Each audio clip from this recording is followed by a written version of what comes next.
Is your blood red? Go ahead and check if you're not sure. If it is, I bet you love supercars. Today, we're going to take a look at two of the four Japanese supercars, the iconic Acura NSX and the screaming, shrieking Lexus LFA. So what makes a Japanese supercar? Well, let me put it to you like this. Ferrari, they'll always build a Ferrari. Chevy has to build the Corvette. Porsche must build the 911. And what the hell else is Lamborghini going to do? But Honda? Toyota?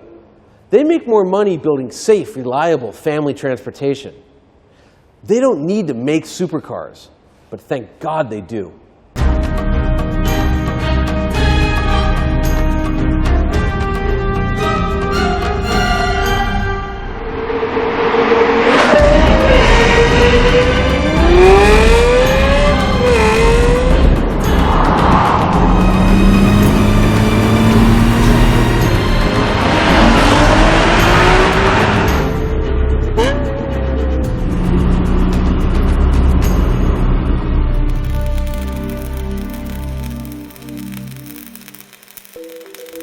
So then, for the Japanese, supercars are optional.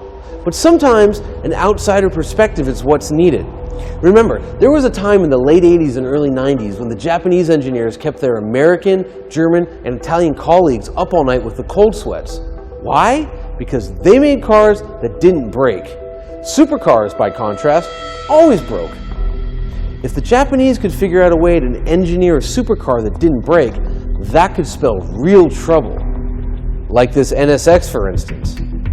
The contemporary Ferrari 348 represented a particularly low point in Ferrari's history.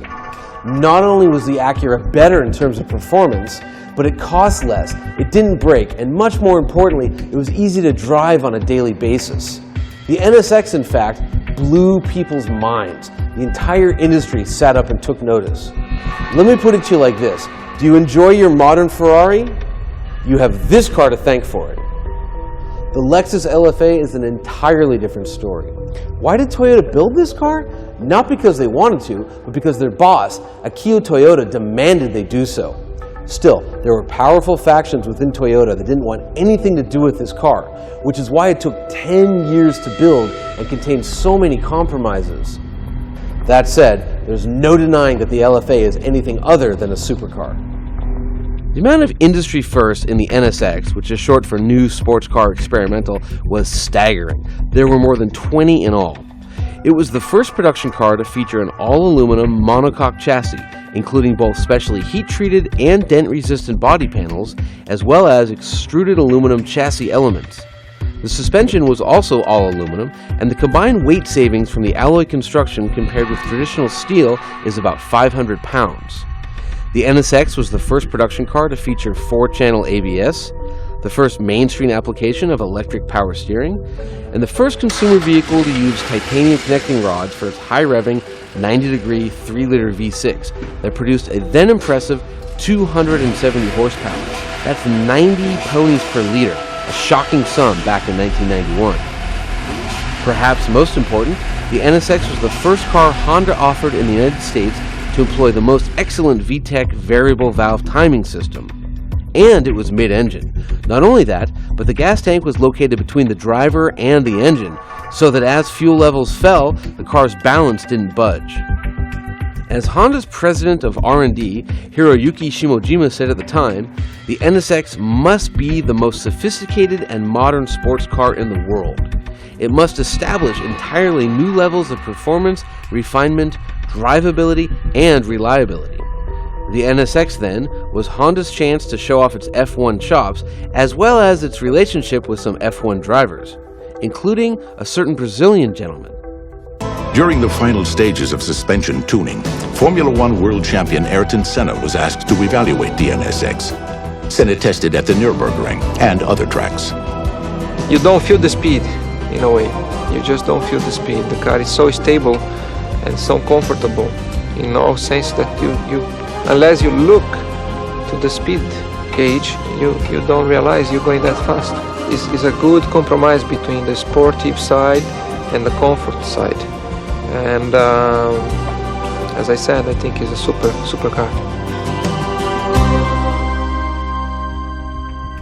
The LFA was Toyota's chance to show off its F1 chops, namely the screaming 4.8-liter V10 that revs to 9,000 RPM so quickly Toyota claims they had to go with a digital tachometer because an analog one simply couldn't keep up. Not only that, but that engine is mounted so low on the chassis that the top of the valves were actually below the top of the tires. Moreover, the engine is so low that the crankshaft has to be geared up to the transmission. The LFA was also a chance for Toyota to show off its high-tech carbon fiber technology. The entire chassis is woven, an industry first.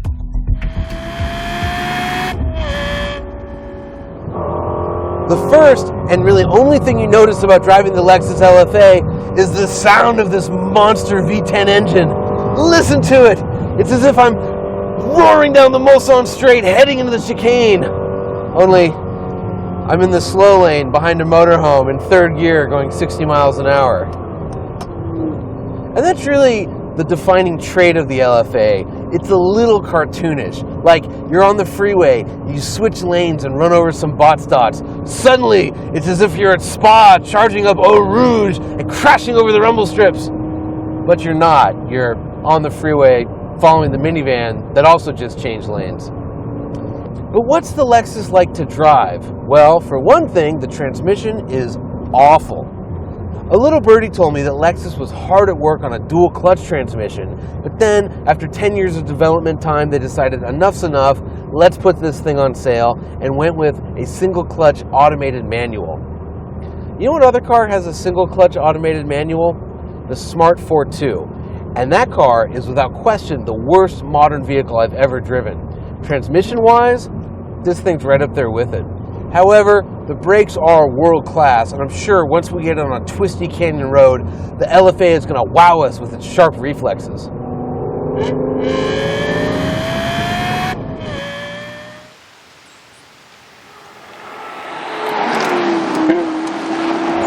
Well, it's not wowing me. In fact, it's scaring me a little bit because this thing is just one big giant squirrel. It is all over the place. And it's not inspiring any confidence.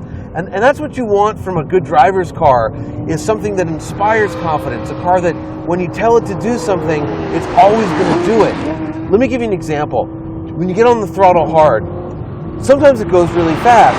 Sometimes it just makes a lot of noise and jumps to the right while the traction control light is flickering. And yeah, I've got the traction control light on, because otherwise I'd fly off the road. And look, before you say anything, I've driven this car on a racetrack with all the electronics turned off. It's even worse. It's just like the back wheels aren't talking to the front wheels. Now, don't get me wrong. This is a really fun car, and I'm glad Lexus built it. I just wish they would have done a better job.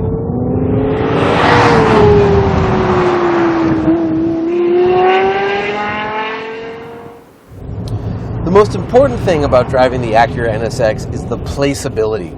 In modern sports cars, they've just gotten so big and there's so much crash protection and stuff in front of you that you can't see the road. Yeah, you turn the wheel and the car goes exactly where you tell it to go, but you don't really get a sense of being on top of the road.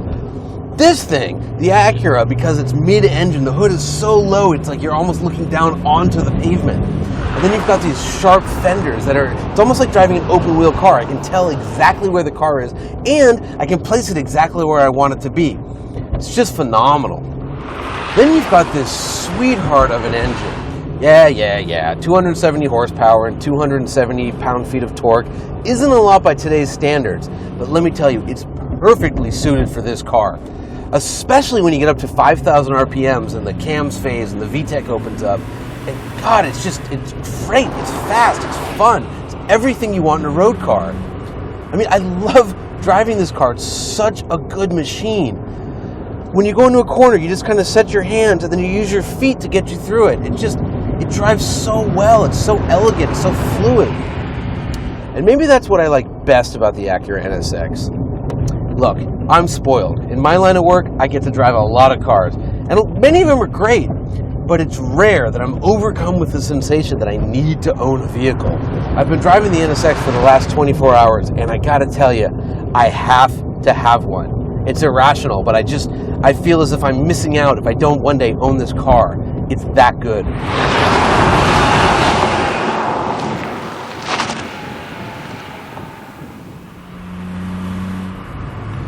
So let's talk about the future of Japanese supercars. For one thing, high revving, naturally aspirated engines like this one, they're gone, forget about it.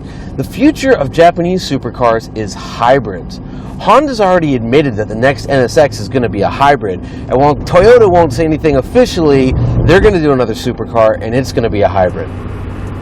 And really, if there's any problem with the NSX, it's this engine. Not that it doesn't make enough power. People get too hung up on big numbers and all that, but the engine itself isn't special.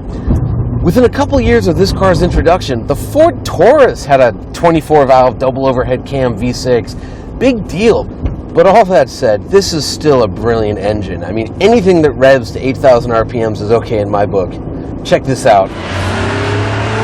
Here comes the VTEC. Oh, listen to that.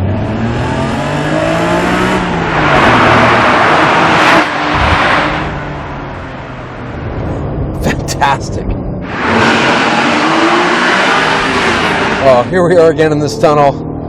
Listen how linear that power delivery is. Revs are building, the cams are phasing. What an engine! I love that sound. It's so mechanical. I'm gonna miss cars like this.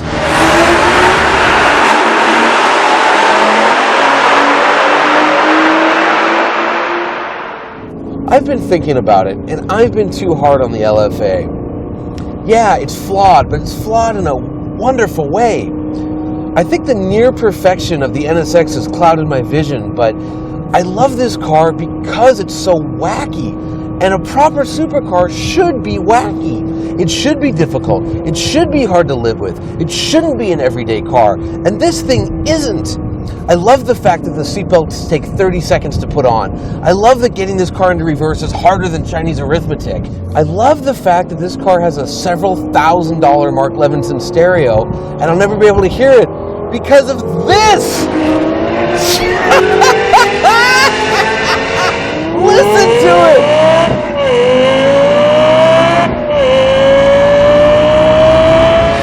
Oh God, what a mad car!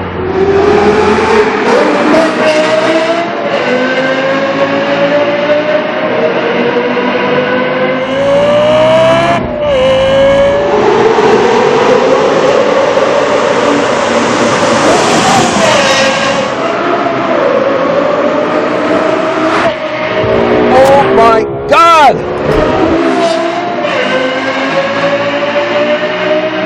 Make friends with rich people, because you got to get into one of these things. You got to drive this car. It is insane.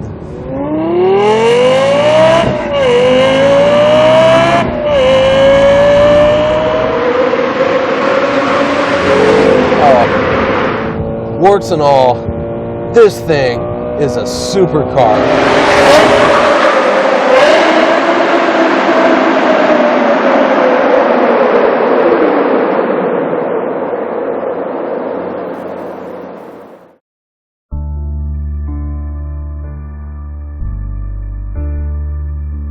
What have we learned? Well, both cars are fast, fun, flashy, and sexy, but we knew that going in. 20 years later, the Acura NSX lives up to the hype. It's still one of the best handling cars I've ever driven, and everyone on staff that tried it for the first time instantly fell in love. Moreover, its bulletproof reliability and everyday drivability are still impressive 2 decades after it appeared on the scene.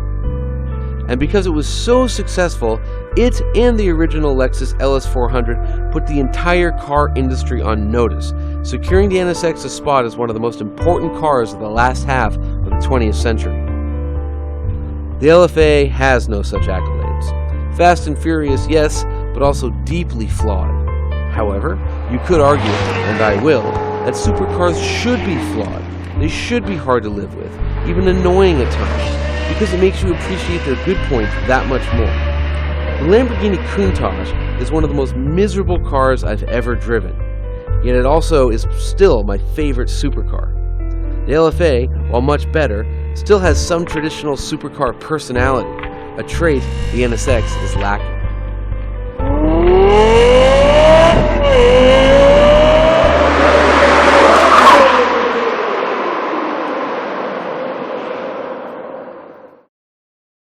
As for the future of Japanese supercars, well, we know that these engines are out. You can forget about naturally aspirated flagships from any of these companies. We know that the NSX is actually going to have 3 motors, 1 gasoline engine plus 2 electric motors on each axle, and a version of Honda's latest generation super handling all-wheel drive system. And as Toyota showed us when their TS030 crashed out while leading Le Mans, hybrids are definitely in the future of whatever flagship Toyota decides to build. To sum it all up, we're excited about whatever beast Japan is going to produce in the future. In fact, we can't wait to come back here in 20 years and do this all over again. Just so you know, we read your comments, so if there is a head-to-head you'd like to see, please let us know. Thanks for watching.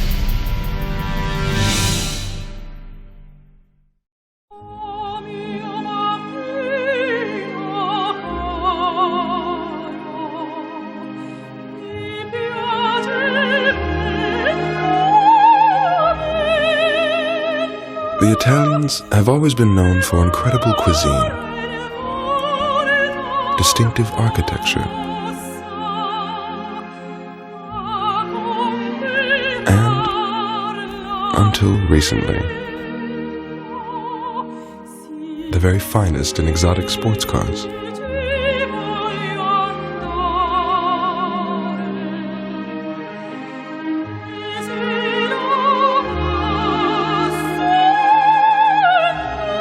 Introducing the new NSX-T